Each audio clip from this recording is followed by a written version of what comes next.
पर जल संकट है, वहां पर छोटे छोटे बच्चे कुपोषण का शिकार हो रहे हैं। बावजूद इसके कुछ अरब देशों को अगर देखा जाए, उनकी मदद के अलावा जिस तरह से दुनिया को सामने आना चाहिए था, वो फिलहाल होता हुआ नजर नहीं आ रहा है।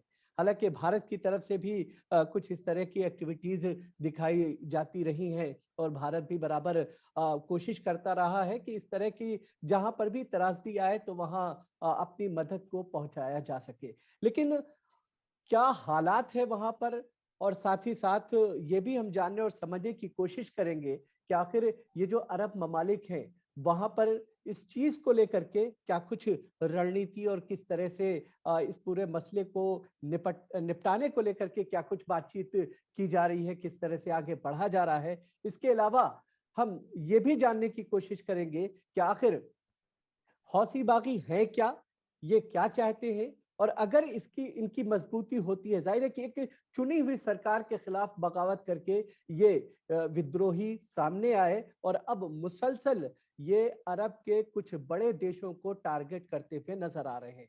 हम आपको बताएं, अक्सर सऊदी अरब पर हमले हौसी बागियों की तरफ से होते रहे हैं, हौसी जो विद्रोही हैं वो बराबर हमले करते रहे। अब उन्होंने अगला निशाना अपना यूएई को बनाया है और यूएई पर सिलसिलेवार पिछले कुछ दिनों में अगर हम देखें, बराबर उसको जो है टारगेट किया जाता रहा है और बीती रात भी इस तरह की घटना देखने को मिली है। हालांकि जो इंटरसेप्ट मिसाइल हैं उन्होंने उनकी इस कोशिश को नाकाम जरूर बना दिया है। लेकिन हालात जाहिर है कि चिंता पूर्ण बने हुए हैं और स्थिति काफी भयावह वहां पर दिखती है, जिस तरह के हालात वहां पर नजर आते हैं। तो आज इसी चीज को हम जानने और समझने की कोशिश कर रहे हैं। हमारे साथ चार खास मेहमान, माफ कीजिएगा, तीन खास मेहमान इस वक्त हमारे साथ जुड़े हुए हैं। हमारे साथ एम्बेसडर केपी फाबियान साहब हैं, फॉर्मर एम्बेसडर हैं, हम उनका बहुत बहुत स्वागत करते हैं।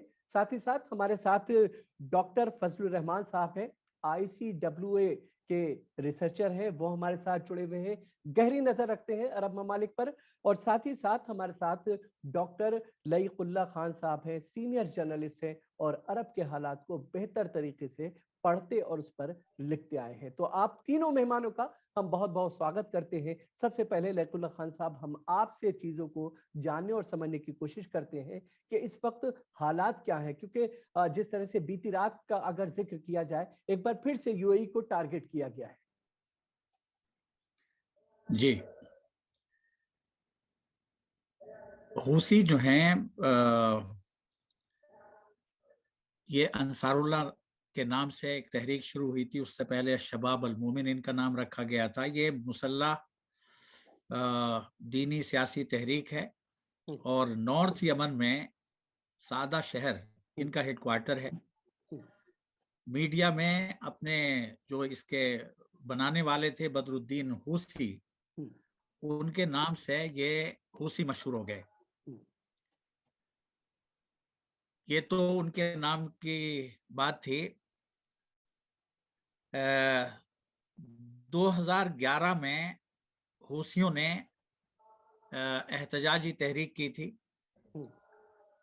और उस वक्त यमन के राष्ट्रपति जो थे अली अब्दुल्ला साले हुआ करते थे। अली अब्दुल्ला साले जैसे लड़ाओ और हुकूमत करो वाली उनकी पॉलिटिक्स थी। कभी वो किसी एक ग्रुप को उठाते, दूसरे को बिठाते थे। ऐसे ही जब उन्होंने ये देखा कि यमन में सलफी ग्रुप जो है, जो सऊदी अरब से ताल्लुक रखता था, वो ताकत पकड़ रहा है, तो उन्होंने हूसियों को उठा दिया था। फिर जब उन्होंने देखा कि हूसी जोर पकड़ रहे हैं, तो उन्होंने हूसियों को सीधा करने के लिए सलफियों की पीठ थपथपा दी थी। ये सब होता रहा था। 11 सितंबर के तैयारा हमलों के बाद जो 9/11 का जो वाकया हुआ था, उसके बाद अली अब्दुल्ला साले ने हूसियों को काफी गरमाया था। लेकिन फिर 2003 में इराक पर जब अमेरिका ने फौजी हमला किया, तो हुसैन बदरुद्दीन हूसी और अली अब्दुल्ला साले के दरमियान ठन गई थी। काफी नोक-झोंक हुई, काफी सारी झड़पें हुई। ये सब कुछ होता रहा। फिर एक जमाना आया जब अरब बहार के नाम से तहरीक शुरू हुई, तो उसमें अली अब्दुल्ला साले के खिलाफ यमनी अवाम उठ खड़े हुए थे और नौजवानों ने दारुल हुकूमत राजधानी सना में जगह जगह मुजाहरे किए थे, जुलूस निकाले थे। उसको हूसियों ने उसकी सरपरस्ती की, वो उसमें लग गए। हूसियों का झगड़ा अली अब्दुल्ला साले से रहा। वहाँ एक और तहरीक है अल इखवान की, उनके साथ भी इनका झगड़ा हुआ। वो इनके खिलाफ गर्मा गर्मी करते रहे थे। उतार चढ़ाव वहाँ यमन के अंदर आते जाते रहे। हूसियों ने अवाम की जो एक नौजवानों की जो तहरीक थी, जो बेसिकली वहाँ के करप्शन के बारे में थी कि ये करप्शन खत्म होना चाहिए। हूसियों की अपनी शिकायतें थी उनके ऊपर। उन्होंने कहा हमारे ऊपर जुल्म हो रहा है। उन्होंने बताया कि हमारा जो इलाका है सादा का, वहाँ कोई डेवलपमेंट नहीं हुआ। बहुत सारी बातें उनकी जायज़ भी थी और लड़ाई झगड़े होते रहे। आखिर में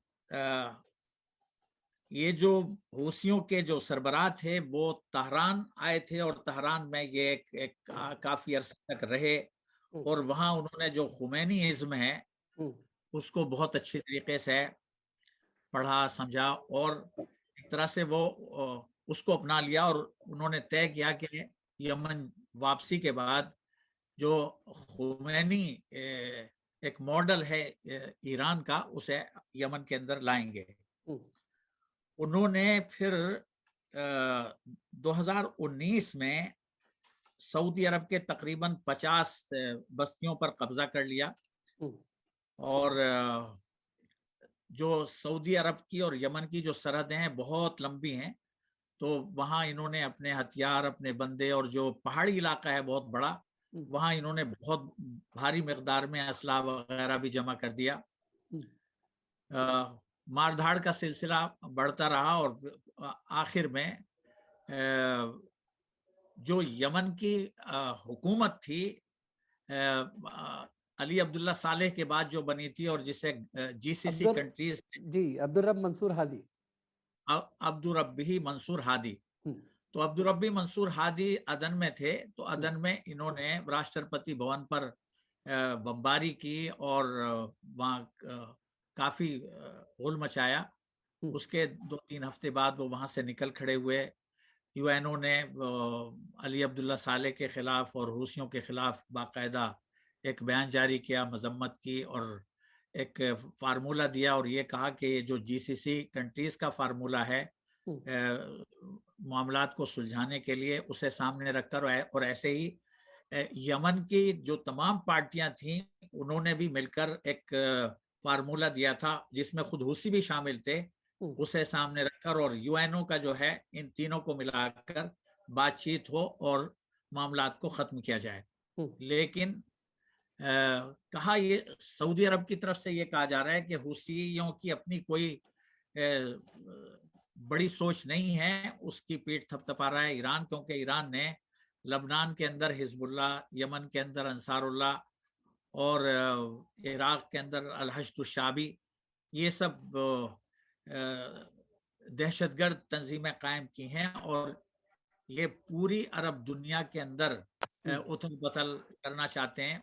फिर एक अरब तंजीम कायम हुई जिसको लीड कर रहा है सऊदी अरब। उसमें मुत्तहिदा अरब इमारात, सऊदी अरब, मराकश, मिस्र, कुवैत, बहरीन, कतर भी था।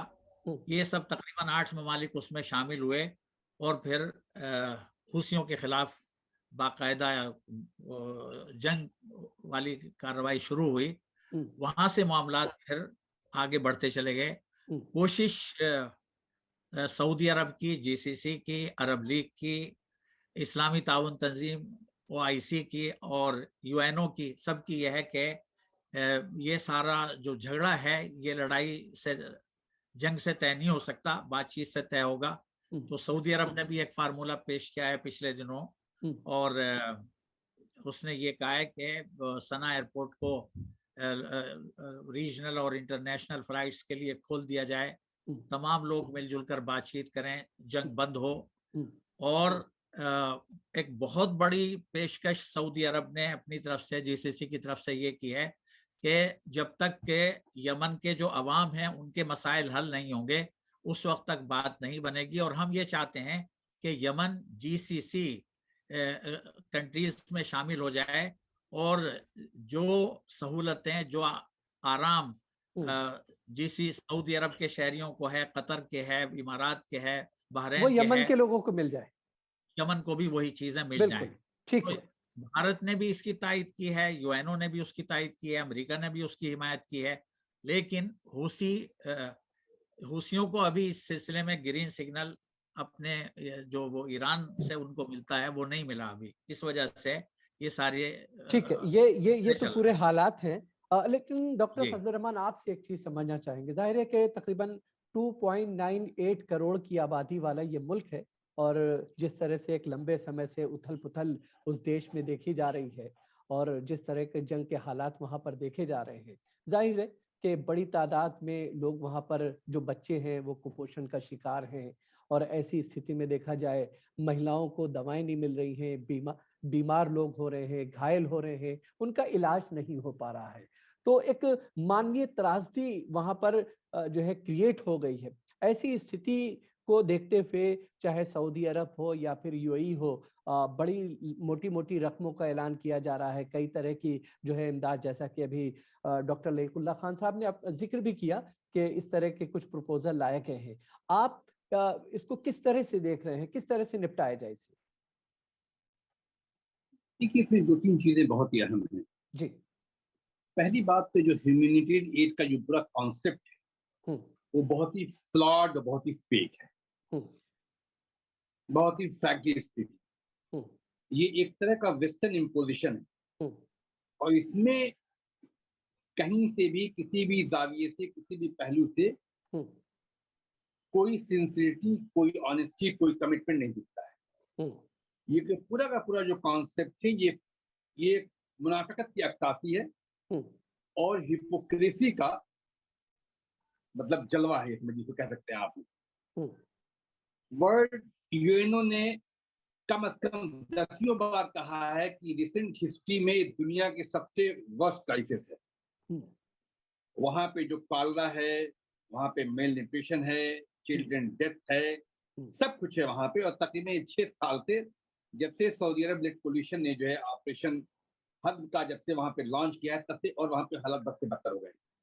सवाल ये है कि आप एक तरफ ह्यूमैनिटेरियन एड की बात करते हैं, सवाल ये है कि एक तरफ ये कहते हैं कि मैंने इतने बिलियन डॉलर दिए, और दूसरी तरफ जो है आप फ्यूनरल प्रोसेशन से लेके कंडोलेंस मीटिंग तक पे आप बम्बार्ड करते हैं आप। तो ये जो पूरा का पूरा जो मामला है, इसमें एक तरफ जंग जारी है, दूसरी तरफ ह्यूमैनिटेरियन एड का पैकेज है, और तीसरा इसका पहलू ये है कि पूरी मीटिंग और कन्वेंशन जो है डोमेस्टिक लेवल पे, रीजनल लेवल पे, ग्लोबल लेवल पे है।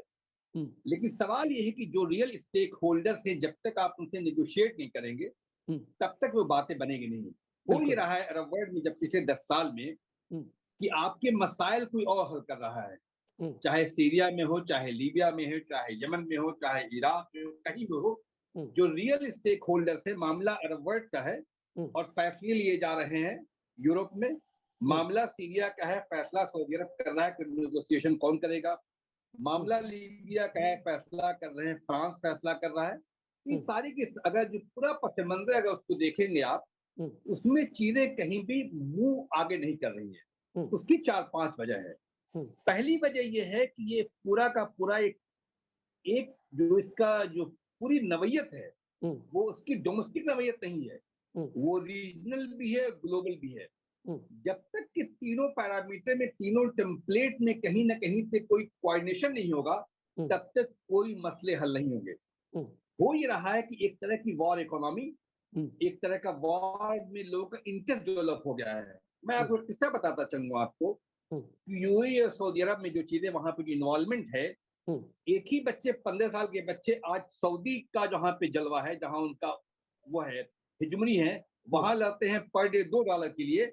अगले दिन वही बच्चे वहां चले जाते हैं लड़ने जहां यूएई की फोर्सेस है, इसलिए कि वहां उनको $4 मिलते हैं।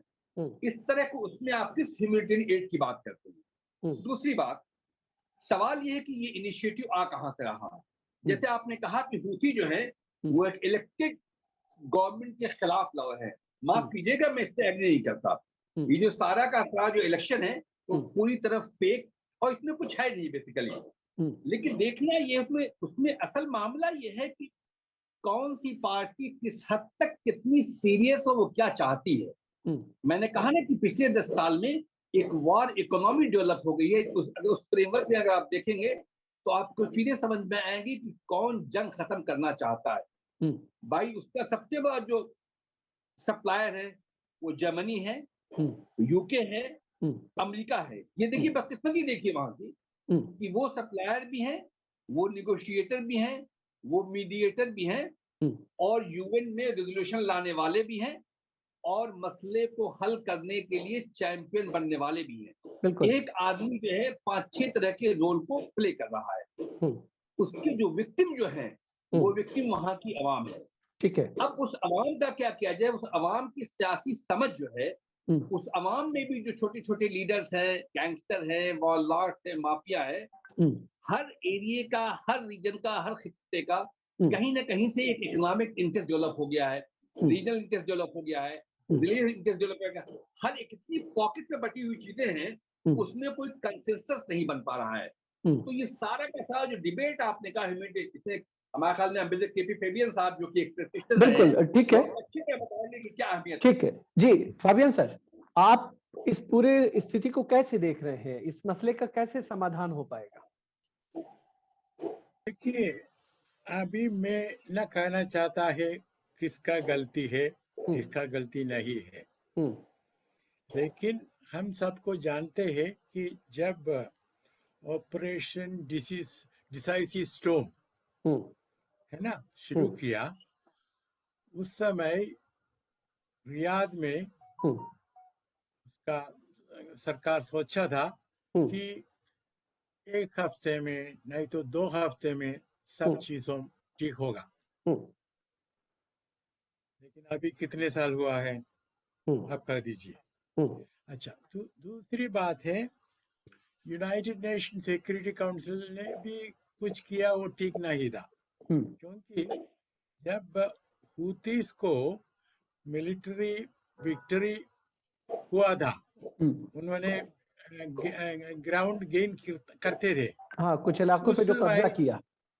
या उस समय सिक्योरिटी काउंसिल ने कहा, देखिए आप सरेंडर कर दीजिए, आपका सारा वेपन्स आप सरेंडर कर दीजिए और आप चलिए। ये तो क्या, ये रियलिस्टिक नहीं है। तीसरी बात है कि प्रेसिडेंट ट्रम्प को बहुत इंटरेस्ट था वेपन्स भेजने के लिए, है ना, जो हम कहते हैं ये मर्चेंट्स ऑफ डेथ, है ना। बहुत होशियार था प्रेसिडेंट ट्रम्प। और प्रेसिडेंट बाइडेन ने कुछ सिग्नल्स दिया था कि उन्होंने सऊदी अरेबिया को देगा नहीं, लेकिन अभी दे रहा है।